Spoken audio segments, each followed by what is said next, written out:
Bienvenidos a La Otra Aventura, un espacio dedicado al mundo de los libros. El poeta británico John Wilmot escribió: antes de casarme tenía 6 teorías sobre el modo de educar a los niños. Ahora tengo 6 hijos y ninguna teoría. Cuando hablamos de la crianza de los hijos, solo hay una verdad, no hay fórmula. No existe un solo camino trazado para formar a los hijos en los conocimientos básicos para vivir en un mundo cambiante y casi siempre cruel. Pero sí hay una fórmula para el fracaso: ser despóticos, autoritarios y tiránicos. No se puede para el crecimiento de los hijos. ¿Se puede acaso guiarlos? Fernando Savater habla de la paternidad como un muro y una hiedra. La hiedra va a crecer inevitablemente y el muro solo podrá alinear sus piedras para que crezca la planta en determinada dirección. Si se pretende evitar el desarrollo, lo único que se obtendrá es una planta rastrera. Quédese unos minutos con nosotros. Hoy hablaremos de padres autoritarios en la vida y en la literatura. El paradigma de la paternidad cambia según los tiempos que corren, pero existe una constante: los padres dominantes y absolutos que, queriendo controlar todos los aspectos de la vida de sus hijos, espero que no sea su caso, solo logran infundir una serie de traumas en su descendencia. Daniel Defoe dijo: todos los hombres serían tiranos si pudieran. Y frente a la potestad que tienen los padres sobre los hijos, esa puerta se abre peligrosamente. Francisco de Quevedo y Villegas expresó el vacío que deja el autoritarismo en la siguiente frase: ser tirano no es ser, sino dejar de ser y hacer que dejen de ser todos. Quédese aquí con nosotros a escuchar algunas historias sobre castigos, prohibiciones y traumas que los padres autoritarios infligieron a sus hijos. Como todas las semanas, les recuerdo que fue Adolfo Bioy Casares quien escribió que leer era La Otra Aventura y que la primera era probablemente la vida misma. Estamos pues aquí en La Otra Aventura.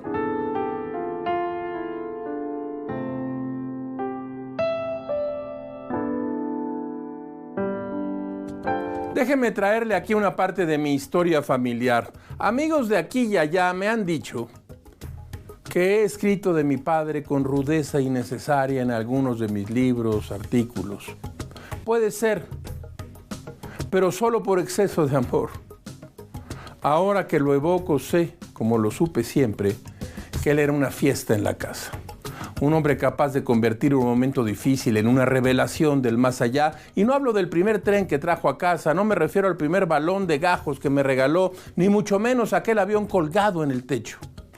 Simple y sencillamente mi padre traía con él una celebración interior, una rara vida que todos en casa celebrábamos, empezando por mi madre.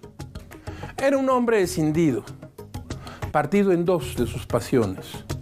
Se escondía de la depresión y ponía la cólera delante de sus debilidades. Qué forma de enfrentarse a la vida, bofetadas inútiles. Qué forma de romperse la crisma contra los muros de la frustración. No bailaba, pero era muy alegre. Fabulaba sin pausa y mentía como un mago. Sabía querer y daba a más no poder. Así lo recuerdo ahora, que la vida viene, para mí, a iniciar este loco viaje hacia la vejez. Durante un tiempo, mi padre tuvo que trabajar como él detestaba: una oficina, horarios pendientes, resolver el día. A las 11 de la mañana, durante un tiempo, abría una botella y se servía un fogonazo y a trabajar. Siempre admiré que su amigo, el senador priista Pepe Castillo, y él discutieran en las cantinas sus asuntos. Bebían brandy Don Pedro, imagine usted eso. Tampoco había muchas otras bebidas, no crea usted. Un día mi padre decidió que el trago no le acomodaba y dejó de beber. Así se las gastaba. A otra cosa. Si digo que el egoísmo era una forma de su generosidad, nadie va a creerme. Lo visité cada día de su terrible ancianidad, abandonado por mi madre muerta. Cuando hablaba poco, miraba más. Me preguntaba: ¿cómo van tus asuntos? Yo le contaba y él me oía con atención. Ahora toca preguntarle: ¿cómo van tus asuntos, papá? me diría, lo juro, que tiene problemas de dinero. ¿Cómo persiguió el dinero a mi padre? Entonces vuelvo al principio. Mi padre era un campanario y van a perdonarme la poesía, pero me quería un chingo.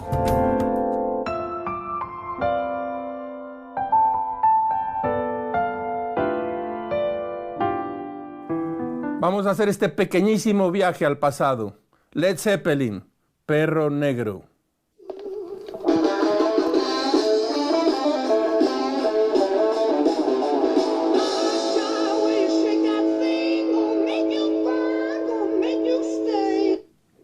Nadie podía en aquel entonces leer libros si no tenía un aparato muy similar a este. Un par de libros marcaron el paradigma del padre autoritario en la literatura occidental. Uno se publicó en Inglaterra en 1850 y otro en 1951, en Alemania de forma póstuma. Hablo de David Copperfield, de Charles Dickens y ni más ni menos que de La carta al padre de Franz Kafka, que fue escrita en 1919 y condenada por el autor al fuego, voluntad que no cumplió su amigo y confidente Max Brod.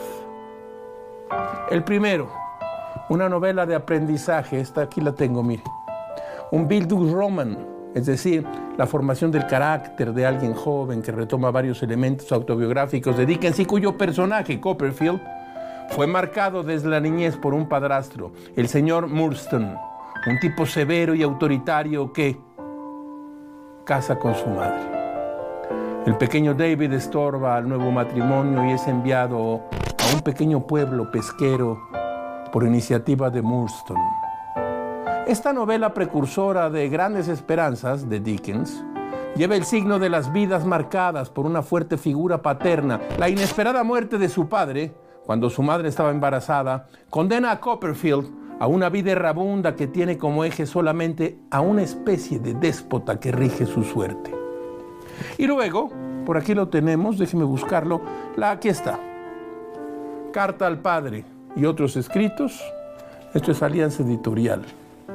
Franz Kafka dirige una larga misiva a un hombre abusivo que marcó su temperamento asustadizo y oscuro, su padre. Hace poco tiempo me preguntaste por qué te tengo tanto miedo.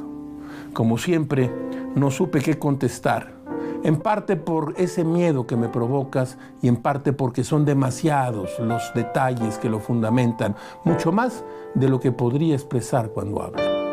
Así comienza este libro, prototipo de la amarga queja que muchos hijos tienen con sus padres, que todos hemos tenido con nuestros padres. ¿Por qué no fui como tú? ¿Por qué nunca pude responder como un hombre a tus reclamos? ¿Por qué soy así?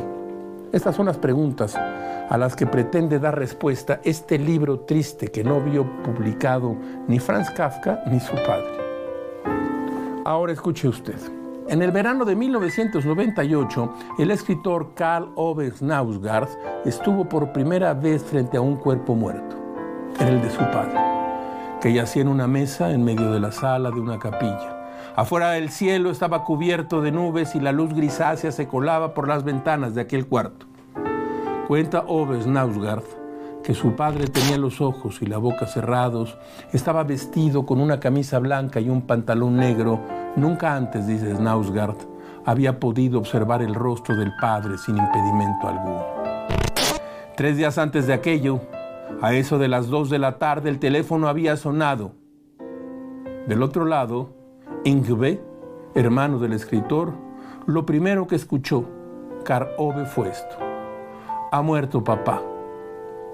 La abuela de ambos lo había encontrado en un sillón. La muerte había llegado probablemente de un ataque al corazón. Entre la tristeza y una extraña sensación de libertad, este escritor noruego cuenta en la primera parte de su novela Mi lucha que durante el proceso funerario de su padre recordó algunos aspectos de su relación con él. En su relato, Ove Knausgaard menciona: cuando yo nací, nos mudamos a la isla de Trom. Lo único que me contaron de esa época fue que un día me caí por la escalera, hiperventilé y me desmayé. Y mi madre fue corriendo conmigo en brazos a casa del vecino para que la dejaran llamar por teléfono al hospital, pues me estaba poniendo cada vez más azul. Y en otra ocasión, que lloraba tanto que mi padre me metió en la bañera y me duchó con agua helada para hacerme callar.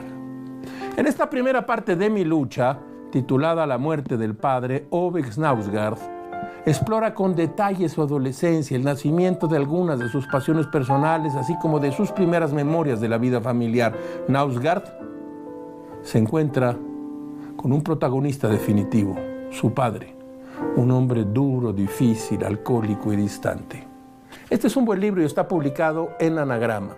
Si lo encuentra, lléveselo. Son muchos tomos, pero busque usted precisamente este, el del padre, Knausgaard.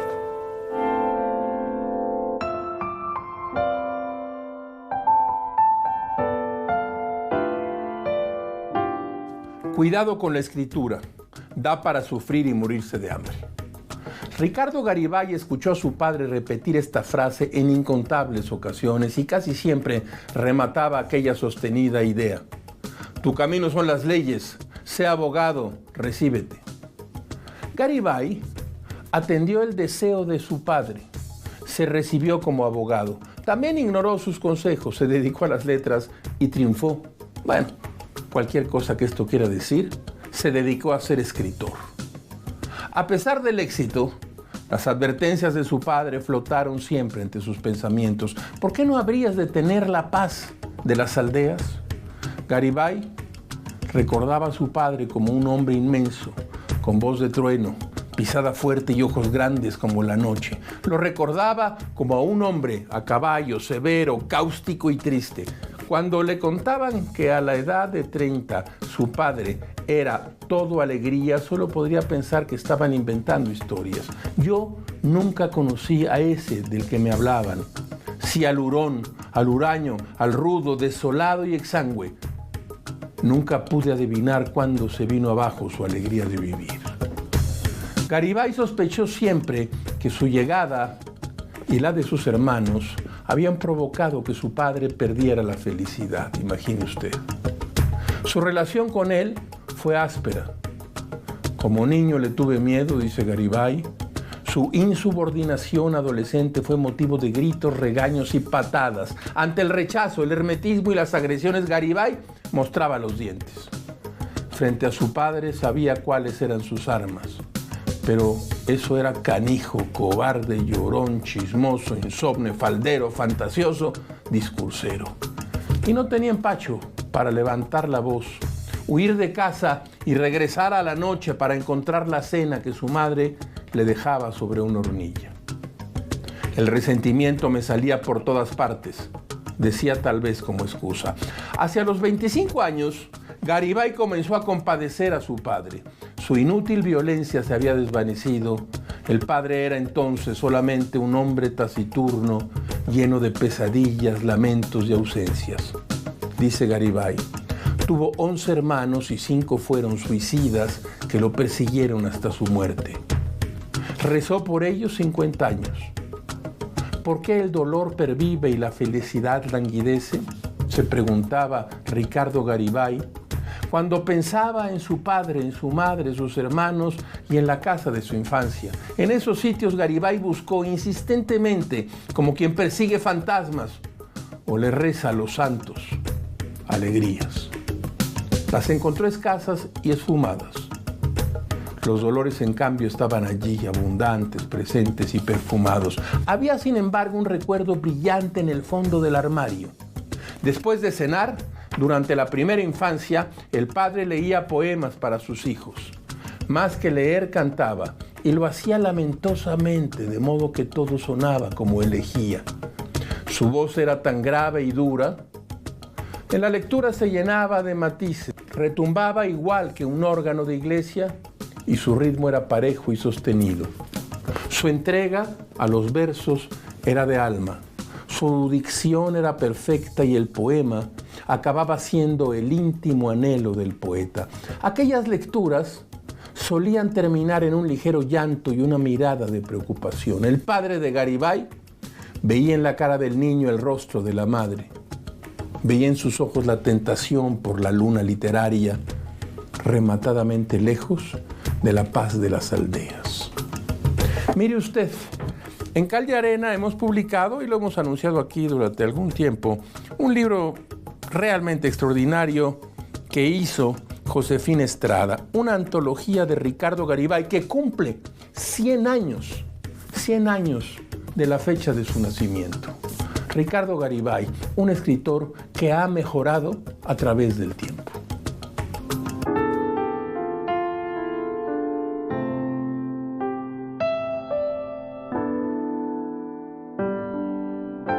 Hemos traído a esta sección una novela que habla de la doble moral de la sociedad mexicana, una historia que gira en torno a una familia guanajuatense. Es ahí, en el seno de esa familia conservadora, donde Jaime Ceballos crece asfixiado por sus padres. Hablo de Las buenas conciencias de Carlos Fuentes, una radiografía mexicana sobre la moral cristiana y las contradicciones personales que genera en su personaje una sociedad autoritaria y represora. Yo tengo aquí este libro. Mire usted, los libros clásicos se van reeditando una y otra vez. Y decía Ítalo Calvino, los clásicos son libros que siempre tienen cosas que decirnos. Carlos Fuentes, Las buenas conciencias de bolsillo. Escuche usted. Esta es la gran casa de cantera, habitada hasta el día de hoy por la familia. La historia de Guanajuato ha patinado sus muros de piedra rosa, las vidas de los Ceballos, sus alcobas y corredores.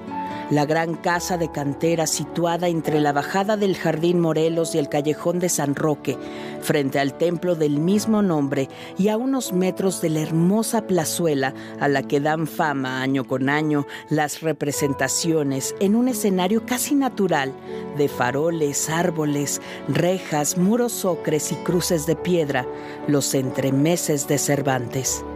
Es lenta la vida de la casa y hay algo ruinoso, más que en las vidas húmedas, en el aire que durante las noches descansa y acumula el polvo entre los pliegues de las cortinas. Esta es la casa de los cortinajes, de terciopelo verde detrás de los balcones principales, de brocado antiguo entre las salas, otra vez de terciopelo, rojo manchado. En las habitaciones matrimoniales, de algodón en las demás. Cuando el alto viento de la montaña gime, estos brazos de tela se levantan y azotan y hacen caer por tierra las mesitas y los adornos cercanos. Se diría que las alas espesas abrazan las paredes y se apresan a levantar la casa en vuelo. Mas el viento se aquieta y el polvo busca otra vez los rincones. Clásicos sin lágrimas. ¿Por qué se llama así esta brevísima sección? Porque quiere que usted y yo leamos sin aburrimiento y sin agobio a clásicos. Mire, tenemos David Copperfield, Charles Dickens. Nadie pondrá en duda que soy un padre afectuoso con todos los hijos de mi imaginación y que ningún otro progenitor puede querer a su familia con tanta ternura. Pero, como muchos padres afectuosos, tengo un hijo favorito en el fondo de mi corazón y su nombre es David Copperfield. Esta es la edición de Alba Minus, quinta edición. También tengo yo, desde hace mucho tiempo, la edición, si usted la encuentra por ahí, en Aguilar. Charles Dickens, Clásicos sin lágrimas.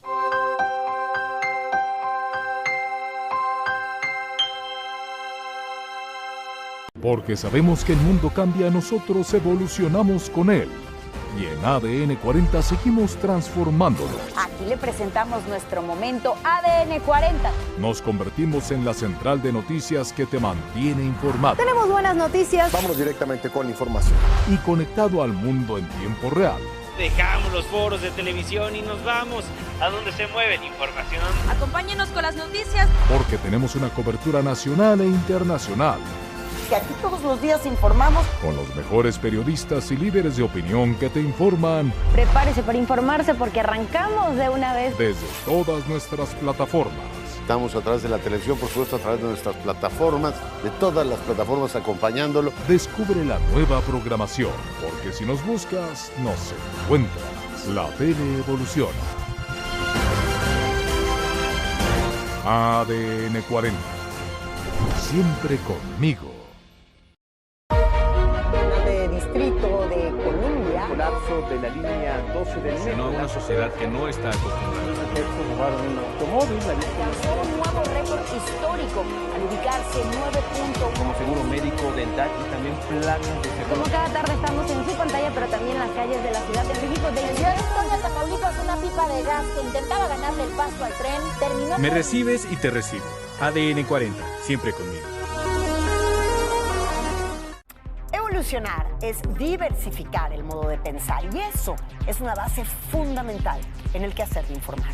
Es afinar la escucha y escuchar lo que están diciendo nuestros televidentes. Es saber en dónde estamos y ser parte de lo que pasa. Evolucionar es cambiar, adaptarse, transformarse. El mundo ha evolucionado sin duda y también la manera en la que consumimos la información. El periodismo hoy es compromiso social, es debate y opinión sin falsas neutralidades, pero con mucha apertura. Informar para mí es un compromiso. Y siempre desde el lugar de la noticia. Porque lo que usted ve en la pantalla todos los días no se puede hacer solo, se hace con un gran equipo. Colaborar de aquí para allá, pero también de allá para acá. Hoy quien demanda información, quien consume información, quiere interactuar, recrear, enriquecer las noticias. Las historias de la realidad que usted quiere, requiere y necesita todos los días, a todas horas, para estar informado. De no olvidarnos de lo que hacemos y para quién lo hacemos. Cuando uno se decide a dejar de tratar de cambiar al mundo para tratar de entenderlo, invariablemente sucede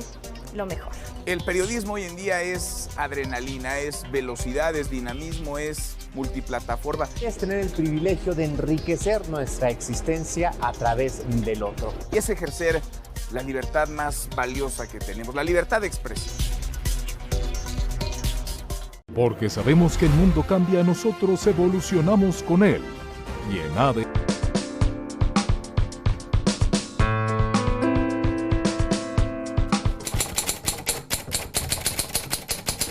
De la mesa de novedades, mire usted, la editorial de Ana ha empezado a republicar en unas ediciones muy bien puestas la obra de Gabriel García Márquez. Y en este caso tenemos aquí ni más ni menos que yo diría que es un clásico.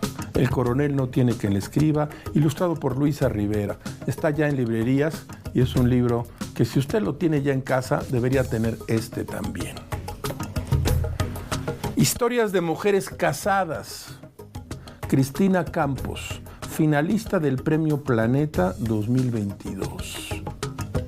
Gabriela es una mujer casada con un hombre al que quiere, al que adora, un hombre que le mendiga sexo una vez al mes, y Gabriela, porque lo quiere, porque adora a su marido, sin desearlo se lo concede. Pero cada mañana Gabriela se cruza con un desconocido, un hombre al que incomprensiblemente desea.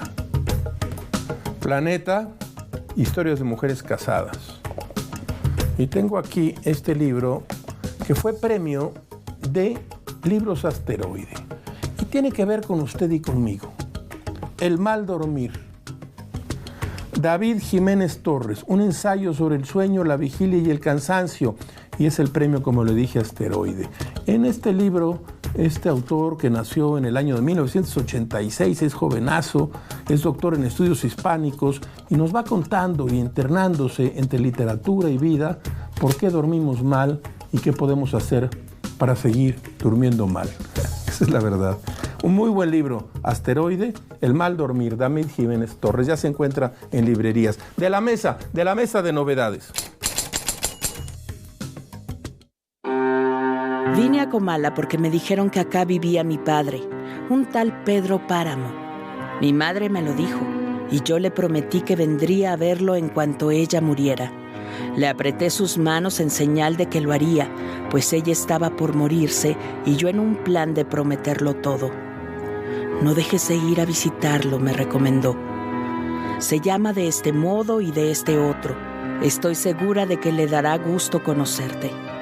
Entonces no pude hacer otra cosa sino decirle que así lo haría, y de tanto decírselo se lo seguí diciendo, aún después de que a mis manos les costó trabajo zafarse de sus manos muertas.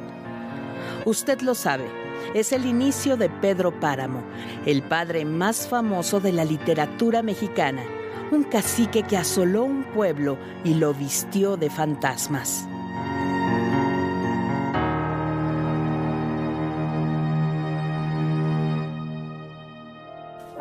¿Cómo debe ser la autoridad paternal? En la relación entre padres e hijos existen siempre principios rectores. Sin embargo, por obvio que pudiera parecer, estos no siempre han sido los mismos. En tiempos pasados, como apunta el escritor italiano Massimo Recalcati en su ensayo El secreto del hijo, la voz ronca, la mirada severa y el mandato brutal caracterizaban la posición del padre, amo y señor del orden familiar. En los tiempos que corren, dice Recalcati, se aboga particularmente por el diálogo, la empatía, palabra hoy utilizada de forma insistente, empatía. Bueno, pues la empatía.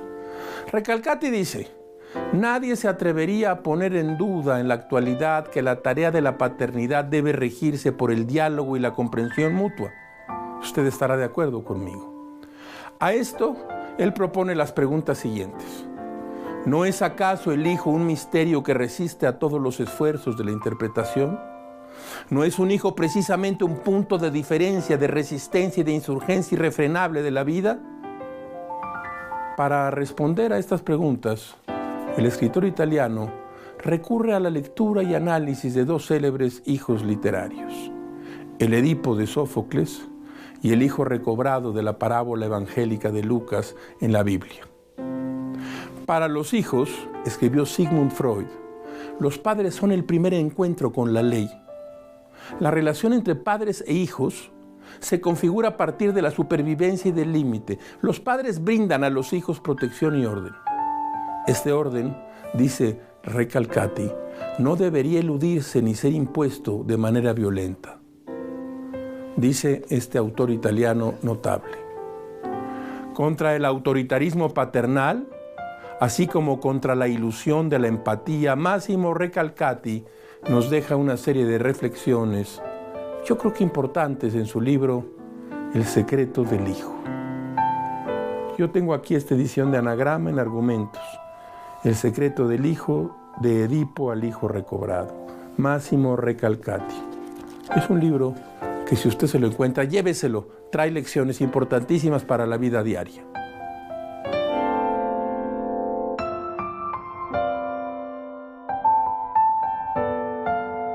Como todas las semanas, usted encontrará aquí un espacio ¿para qué? Para la felicidad de las frases célebres. Escuche esta. La paternidad y los espejos son abominables porque multiplican el número de los hombres. Jorge Luis Borges. Hemos llegado al final de esta misión y de esta aventura. Soy Rafael Pérez Gay y los espero aquí la próxima semana para hablar de libros. Abres una puerta y aparece un mundo. Eso es un libro.